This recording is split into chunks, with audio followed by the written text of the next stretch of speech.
Financial independence, retire early. Is that what my generation needs to do to live a comfortable life? If you're unfamiliar, the FIRE movement has been around for a while, but it essentially involves hyper aggressive saving and investing. And if you're anything like me, you think a lot of it can be really dumb. I remember when I first heard it when I was like 12 or 13, I was like, this sounds stupid.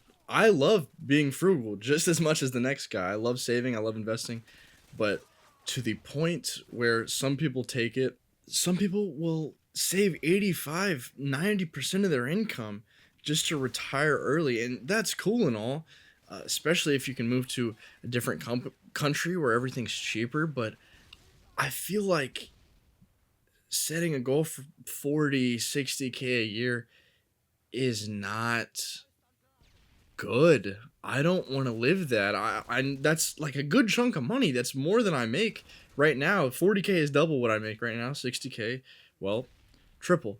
But even then, it doesn't really feel, I don't want to say livable, but enjoyable. But recently, life has started to hit me a little bit. I've started a new job and I have a lot of stress and anxiety from it. I feel like I know nothing and it's just really scary. And it has caused me to think about where I want to be in life because I don't like working. I spent I've spent the last few years trying to do something. I spent several years trying day trading.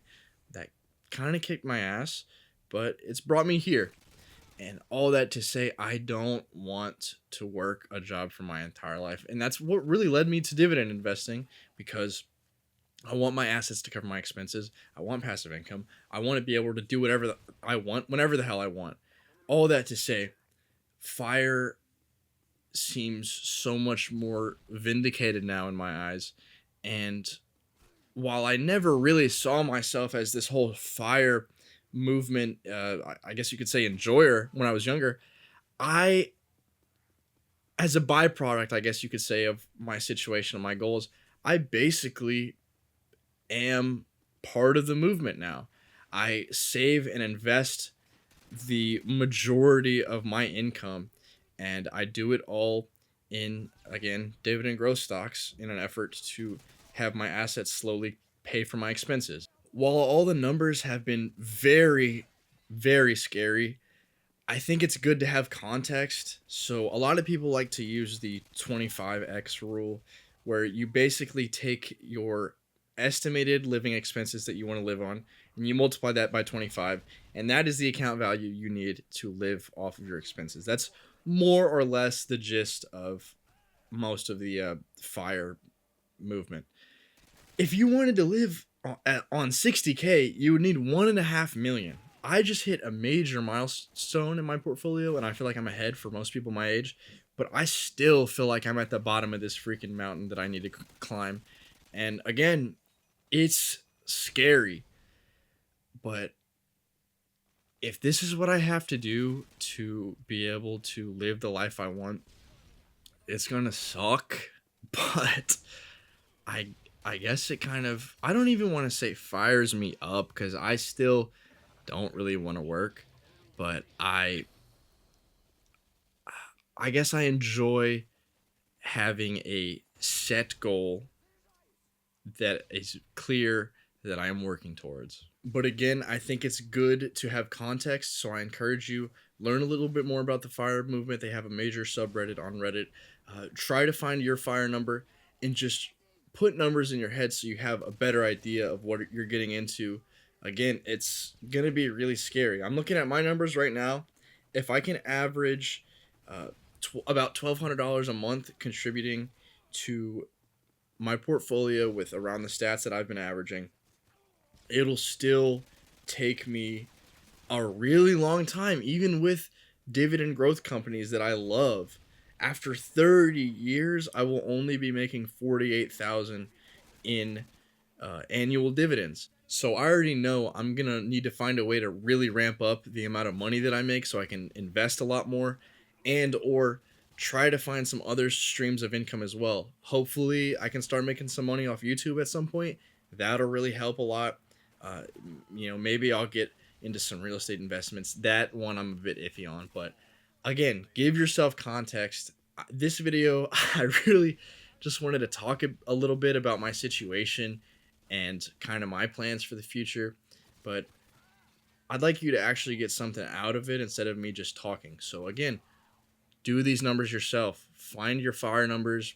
Consider actually becoming a part of the movement, and don't let anything sway you. I know it'll be tough, especially with inflation and all the just economic problems that my generation has had to and will continue to face along with coming generations. You got to do what you got to do at the end of the day. And if that means maybe sacrificing something in the short term to be able to aggressively invest, I urge you to at least consider it. So, I'd like to move away from this gloomy monologue and just talk about my situation a little bit more in depth, as well as my goals for the future. So, I haven't really thought of an exact fire number since I want to live on dividends. And I will say, towards the later into my life, if I get to a point where my yield on cost is really, really high on a lot of my high dividend growth stocks, I'll probably try to move a decent amount of money into higher yield to just bump up my dividends more so I can live off of them faster. And I guess if I wanted to live off 100K, we could say my fire number is 2.5 million, which is a lot. And I would have that after 30 years. But again, I want to live off the dividends. I don't want to sell my any of my positions. That seems almost kind of against human nature in my eyes. But what can I do to help speed this up? Well, I talked about it in one of my previous videos. I get cash back from my credit card. I know that's not entirely a source of income, but I'd like to think that helps. And really, I hope this YouTube thing works out. Uh, it's been doing pretty solid. I haven't made any money yet, but I'm very optimistic for the future. So subscribe if you want to help me out with that. They say the average millionaire has 7 sources of income. I won't lie, my primary income, dividends, and YouTube are really the only things that I can kind of think about as far as like major income sources go. And I honestly am inherently lazy. So all of this stuff has not only been scary, but it's kind of been amplified by the fact that I think at heart I'm a lazy person.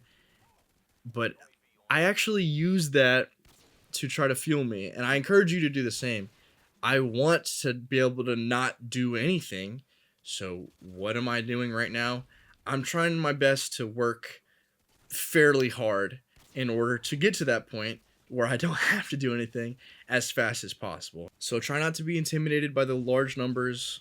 Find something that you can use to fuel you, and don't be scared to try something new. Again, I really was against fire for a while, and now I kind of think it's the best path for me. So when you're done with this video, if you don't watch another one of my videos, go figure out your fire number. It'll give you a clear-cut goal, and it'll give you a little bit more context. But I hope you got something out of this video. If you did, consider leaving a comment, consider subscribing. I would really appreciate it. Good luck on your investing journey.